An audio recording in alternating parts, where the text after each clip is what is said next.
Finally tonight, it's been said that early to bed and early to rise makes a man healthy, wealthy, and wise. And as News 4's Steve Dunlop found out, that's definitely the case of one special craftsman from Staten Island who's made that his motto for 70 years. At an age when other men start putting down the golf clubs they picked up when they retired, John Bruno has not yet retired. And instead of golf clubs, he picks up his type gauge and X-Acto knife every morning. Very early every morning. I try to get up a quarter to 2:45 because I start my prayers at that time, wash, shave, clean up, and then say my prayers, and I get here at 4:30. Here is the office of the Staten Island Advance. At age 86, Mr. Bruno is the foreman in the composing room.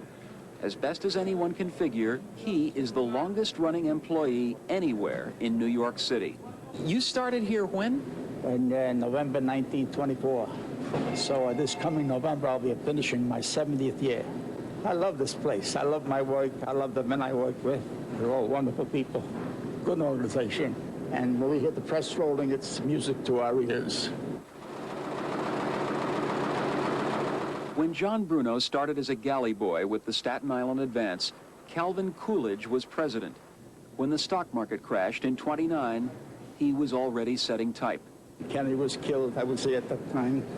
I pasted up that page on page. We had to rip up the entire paper in order to get that story out. I remember that very well. Pearl Harbor?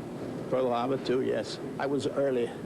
And remember, actually, 3 or 4 men in the composing room actually cried when they got to go to war with Japan that day when Pearl Harbor was bombed. It still gets you when you think of Pearl Harbor. Sure, sure. All those boys are died out there, and here we are, enjoying life because of them. I get sentimental times, I guess. Over the years, John Bruno Sr. started something of a dynasty. There's his grandson, Steve Buckley. He's a printer at the Advance. And that's his son, John Jr. He's here only 44 years. This is his life. You know, I think if he left, it would be no good for him. You know, he geared to get up a certain time in the morning. And do you have a lot of vacations saved up? He never takes his vacation. Never. Did you ever think of retiring? Oh, I don't like that word. No, I'm happy here. My wife's good cooking. My wife takes good care of me over here. I like to be working. I keep happy this way. In a corner of the composing room sits John Bruno's desk, a desk that belonged to S.I. Newhouse when he was launching his publishing empire in the 1920s. And over the desk is a Latin inscription, Illegitimi non carborundum, loosely translated, don't let the so-and-sos wear you down. After 70 years, the so-and-sos still haven't worn down John Bruno. Steve Dunlop, News 4, Staten Island.